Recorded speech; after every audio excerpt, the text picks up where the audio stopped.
comunicação com espíritos sempre esteve presente na história da humanidade. Dos profetas às pessoas consideradas comuns, o fenômeno mediúnico tem sido relatado ao longo dos séculos por diversos povos e culturas. Mas no exercício da mediunidade voltada para o bem, é fundamental que o médium não seja apenas um canal de comunicação entre encarnados e desencarnados, mas cuide, acima de tudo, de seu aperfeiçoamento moral, para que possa utilizar suas faculdades mediúnicas para fins elevados. Como esquecer da bondade e simplicidade de Chico Xavier, que apesar de seu pouco grau de instrução, deixou seu exemplo marcado não apenas nas páginas dos livros psicografados por ele, mas na caridade escrita nos parágrafos da vida.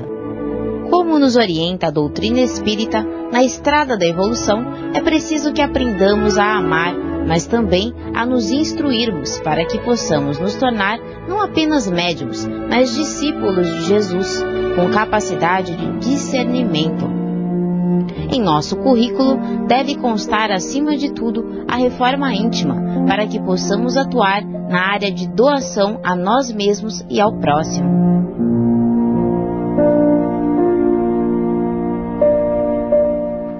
Novamente juntos.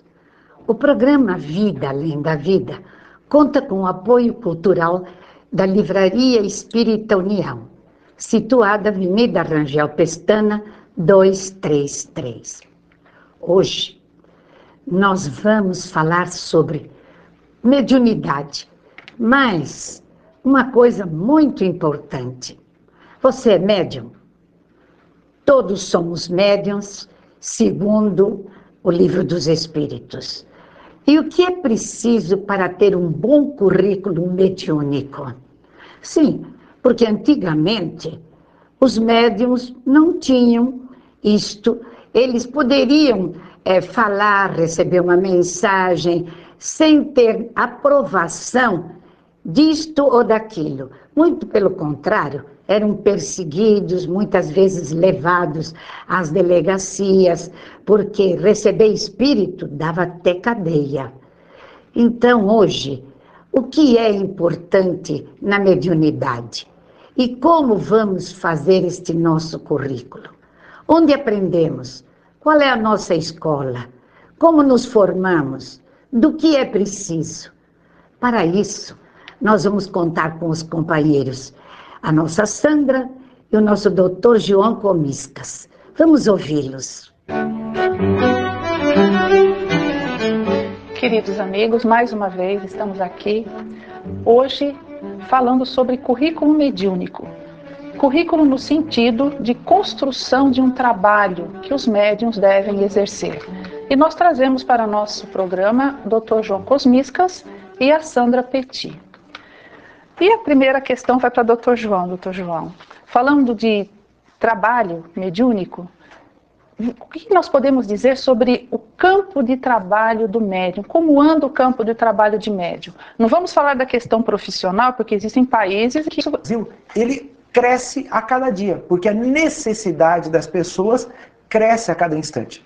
Conforme a necessidade espiritual das pessoas, de acordo com a evolução da sociedade, de acordo com a evolução da humanidade, o médium necessita da presença dele para esclarecimento de coisas que a ciência não traz lenitivo, que a medicina não alcançou ainda o entendimento. Então a necessidade do médium é imensa e vai crescer a cada dia mais.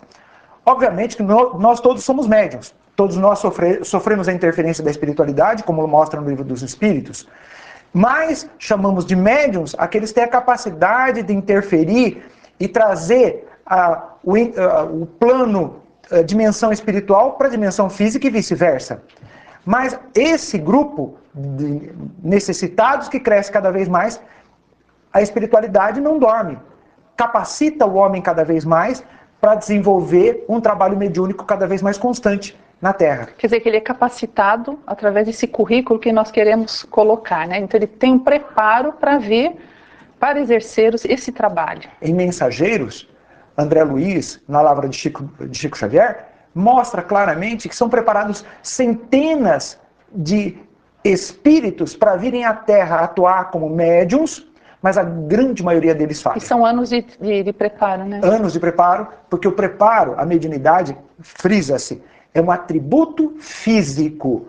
Ele vem na formação do perispírito e, consequentemente, do corpo físico. Ô Sandra, a gente fala muito na doutrina espírita e é uma questão de moral nossa espírita, não é? A questão da mediunidade gratuita, que existe até um capítulo na literatura do Allan Kardec que trata disso, no Livro dos Médiuns trata também bastante isso, enfim. Nós sabemos da importância, que é um trabalho, uma forma de a gente trabalhar também em benefício do próximo. Mas essa paga, essa gratuidade da mediunidade, as formas de pagamento nem sempre são através de recursos materiais. Que forma também pode ser paga essa mediunidade? Olha, porque as pessoas, o médium pode falar assim, não, eu não estou cobrando nada, então estou dentro da doutrina. a gente precisa compreender qual é a função da mediunidade, né? Então, assim, o médium é o intermediário entre o plano espiritual e o plano terreno. E, como o Dr. João acabou de dizer, existe uma preparação no plano espiritual para que nós possamos vir e sermos bons intermediários. Qual é esse objetivo? Além de auxiliarmos a espiritualidade ou fazermos com que as mensagens possam chegar aqui na Terra, existe a questão de que através do trabalho nós estaremos resgatando as nossas dívidas. Então, assim, nós estamos já recebendo, porque através do trabalho nós estaremos recebendo a paz, a harmonia, o reequilíbrio, não é? Porque a mediunidade, na verdade, quando você trabalha com a sua mediunidade, você estuda a respeito da mediunidade, você vai ter maior compreensão e vai conseguir ter uma vida mais equilibrada. Eu acho que se nós tivermos uma vida mais equilibrada, já é um pagamento imenso. Mas, doutor João, existem aqueles que, dentro do seu exercício da mediunidade, o fazem por interesses, como poder, né? Não é só a questão financeira. Existe comprometimento doutrinário. Então, e como é que é esse comprometimento quando uma pessoa, um médium, recorre a esse expediente? Na mediunidade, existe uma lei que ninguém pode derrogar essa lei, que é chamada lei da gratuidade. A lei da gratuidade ninguém pode tirar, porque se tirar a lei da gratuidade, vai romper totalmente um ciclo, que é o ciclo do próprio entendimento da mediunidade, como colocou a Sandra. A mediunidade, ela não pertence ao médium. O aparelho mediúnico é dele, mas o efeito da mediunidade, o processo mediúnico e, consequentemente, o fenômeno mediúnico depende da espiritualidade. Ele é só um intermediário. Então, ele não pode assegurar se o fato mediúnico vai acontecer. Esse é o primeiro passo. Segundo passo, se ele não pode assegurar se o fato mediúnico vai acontecer, se o processo mediúnico, o fenômeno mediúnico não depende do médium, mas sim depende da espiritualidade, ele não pode assegurar ou asseverar o efeito do trabalho mediúnico, que também depende da espiritualidade. Consequentemente, nesses dois fatos, como é que ele vai vender alguma coisa que não pertence a ele, que não depende dele? Também, por outro lado, é extremamente interessante observar que, tal qual acontecia com os escribas no capítulo 26 do Evangelho segundo o Espiritismo,